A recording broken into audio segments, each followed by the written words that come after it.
down in the Western Cape at the beautiful Anura Wine Estate with, if you can see on the flags here, Mitsubishi Motors today, because it's a brand day with Mitsubishi.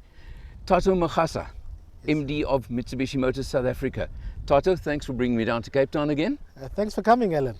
It's an absolute pleasure. Now, it's a brand day today, but you did show us 2 new models. Yes. And there's more coming. Yes. A lot more coming. We'll put some of the content in. Now, the ASX is fairly familiar. It's been around for a couple of years. I don't think you were there, but I was on the original launch of the ASX 3-4 years ago. The Eclipse Cross. Eclipse Cross. Yes. Down in the Western Cape as well. Correct. At the aquarium. Planetarium. That's it. Yeah. Were you there? Yeah. No, I wasn't there. Okay. But I did catch it on the news. Yeah. Okay. So that was the last time I saw it. Now, this is just an upgrade on the Eclipse Cross. Correct. Do you want to point out, just come around here and point out a few of the changes on this model? Absolutely. So from the first Eclipse Cross that we had and to the second one that we have at the moment, one of the most distinct changes has been the rear. Okay. We used to have a split rear in the Eclipse Cross. Should we move round to the rear and you can show me the change there? When we used to have on the Eclipse Cross that a split rear. spoiler, yeah. Correct. Oh, now you no longer have the split rear, but you still have this hexagon that comes in the back of the Eclipse Cross, which speaks to our new design language going forward. Yeah. What you'll also find, and this is the top end of the Exceed on the Eclipse Cross, is that as you start to look at some of the exterior cues, you start to seeing less chrome, less black on the exterior, and more color-coded sort of bumpers and finishes, and a much more sportier feel. Yeah, it also looks more uniform kind of. Yeah. Correct. Yeah. So you start to have a little bit of that, and you start, if you look at the lines that are flowing through the vehicle, get a much more sportier, almost coupe SUV type feel to the vehicle. Right. But now the Exceed, what have you put onto that? Because it's the new Halo model. Yes. So what's different to the other models in the range? So if you look at the Exceed, the first thing is the exterior package. Right. As again, color-coded bumpers, and you'll see just at the back, you'll start seeing that this entire sort of back is quite different in terms of its having the color-coded, not the silver that you're quite accustomed to on the Eclipse Cross. And then as you come around sort of the front as well of the vehicle, and this is just the exterior cues, you start seeing that if you look at the grille, you see that is completely color-coded with a bit more of a glossy black finish on the vehicle. It is different, but it's still the Mitsubishi Dynamic Shield, of course. You'll still have our brand DNA ingrained in the vehicle. Right. If you look at the Dynamic Shield, you'll see this from the Expander all the way up to the Pajero Sport in terms of SUVs, and also in the Triton for the Bucky Rangers. Right. This will be a part of our DNA going forward, even in new models that you're going to be launching. You showed us a few, can we call them future items, and definitely saw that. What you also notice, the distinct difference is that if you look at the roof, it's completely black due to the fact that you've got your panoramic sunroof. Right? And there's the only one in the range with a panoramic sunroof. Right. So, and that's standard. That's standard on the sort of top end. As you start getting into the interior, you'll see that it's got a very good look and feel, high quality look and feel. You can feel just from the touching the padding and the stitching that you've got a high quality feel there. The ergonomics are quite different from the previous Eclipse Cross. If you have a look at this vehicle, you'll start seeing that the dash is a bit different. You've got the screen that's sort of protruding out over here. And then what you have is your heads-up display, which we had in our previous version. But you also got your Mitsubishi Power sound system in the vehicle. Now, if you start your vehicle, what you see, that you've got a double sunroof at the top. You've got a double sunroof at the top, which is not just for show, but actually opens as well. I love my sunroofs. I have to tell you, it's a thing. You know why I love them? They won't see it on camera now, but I want the wind in my hair, just like you need as well, eh? Correct. With the balls. So you'll see some of your buttons around there. Around the missed acceleration that Jeff was telling you about. You'll see, just if you look at the mirror, you'll see your blind spot detection there. And these are sort of some of the newest technologies coming out with the Exceed. So the Exceed is not just about the exterior cues, but also some comfort features in the vehicle. More important, safety. Correct, and safety. Sorry to interrupt you there. But no, 100%. I'm a safety buff. Absolutely. And those things just make your driving, your drive of the vehicle much more experiential, as it were. Fantastic. Thato, so that's the new one on the Eclipse Cross. Yes. But you showed us another surprise.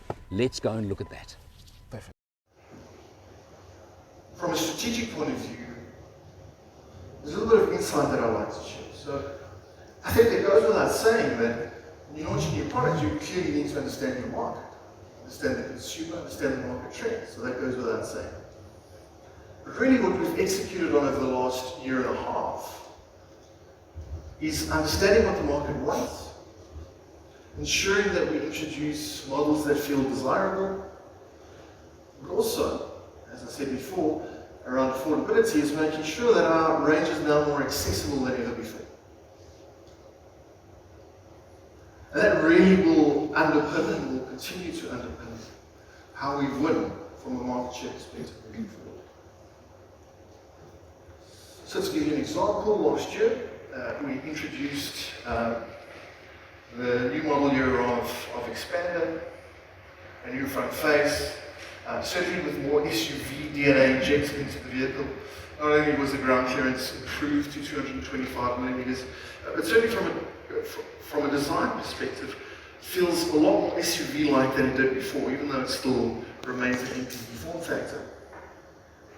A6, as I said, has been around for a long time, but we introduced the entry-level ES, in both manual and automatic. Again, making the range that much more accessible. And then, as you saw with Outlander MVP, introducing the Aspire derivative that sits at the top. And then for A6, as an example, you can see we've got the accessibility and then the desirability that sits at the top. Pretty much marketing 101. Pajero Sports as well, the introduction of Aspire at the top of the range, and then a lot of positive work around Triton. We know this market is huge in South Africa.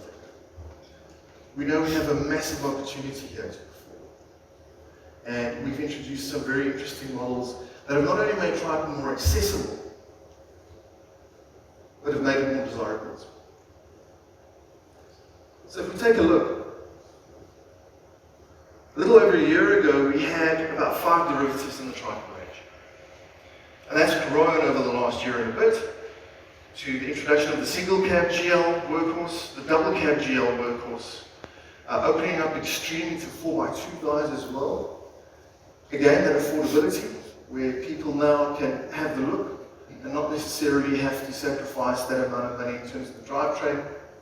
And then, as I said, the introduction of the Heritage Limited Edition.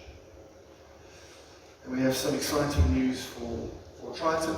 In the next couple of months, we will see an introduction of a new derivative that again will sit at the top of the range. What I'd like to do now is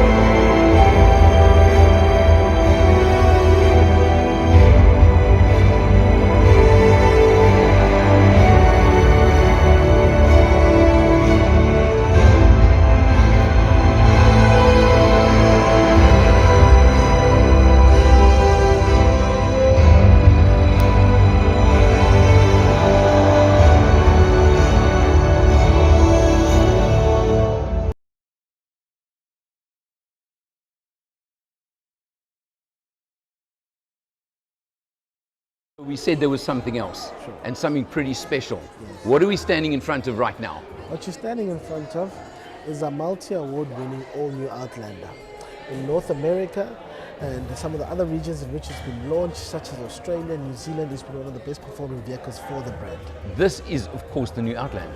Correct. Right. Completely different to what you had in the old Outlander, which is much more of a functional vehicle, operating in a DSUV. What you have with the new Outlander is certainly a flagship in terms of design and also driving experience. Okay, now before we even look around, tell me what it's powered by.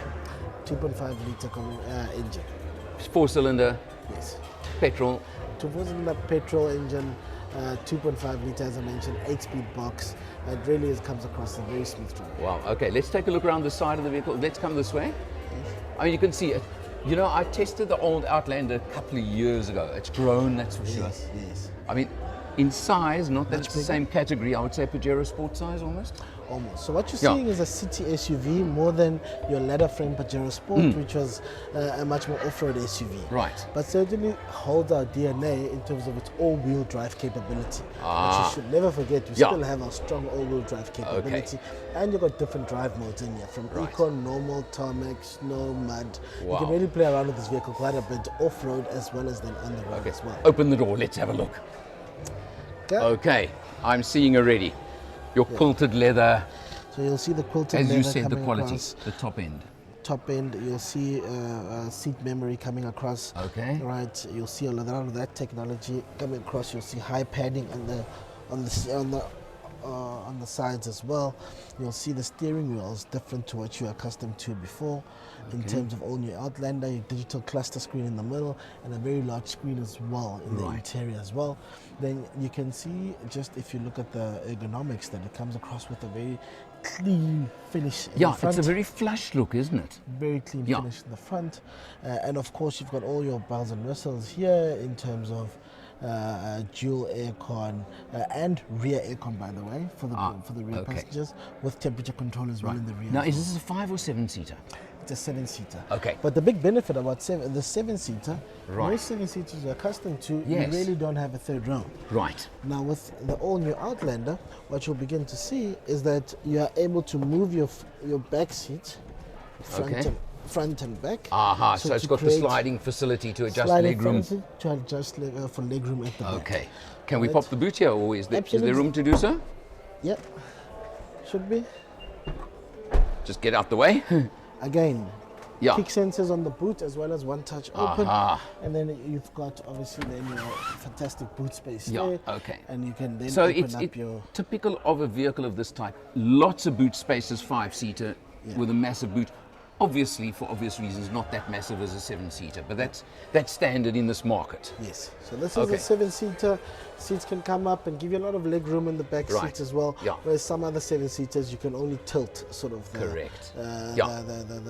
Yeah. the seat forward and backwards. Okay, Thato, any idea of pricing, or is it Not too at the early? moment. It's still too early. You can't tell me where you're pegging it to compete with or anything. So we're still having a look in terms of the local market where we can. I know fit I'm it. pushing you here, aren't We I? can fit it. So Yeah. we haven't yet confirmed the price. There's a lot of deliberations around where that will sit at the moment. Right. But as you can see, it is a well-spec'd vehicle. Absolutely. And it's also it's a good build quality. Yeah. So you can see that the premiumness of the brand is coming through in the vehicle. Fantastic. Thato, coming in mid-year, eh? June, July? Yes.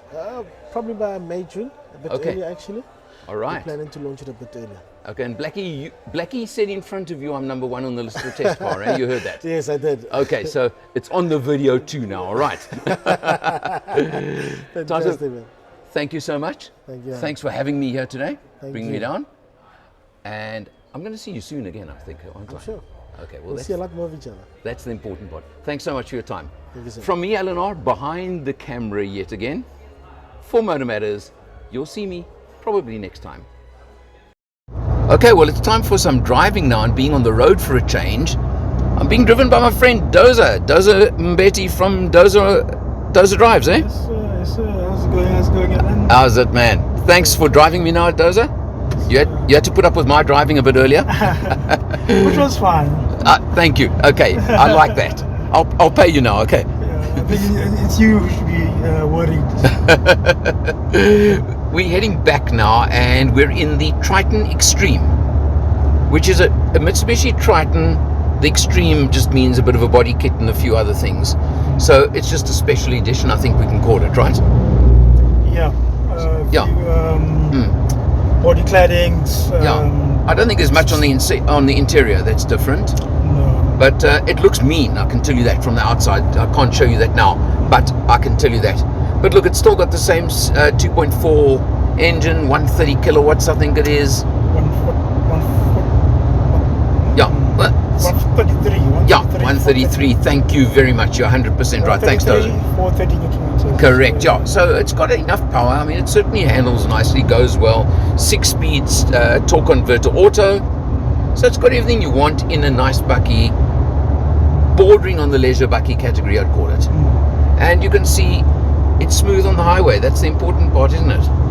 So we're heading back towards the airport right now, and it's going to be the end of the day. Simple as that. Thanks, Dozer. Super. It was a good day, man. Okay, cheers, man.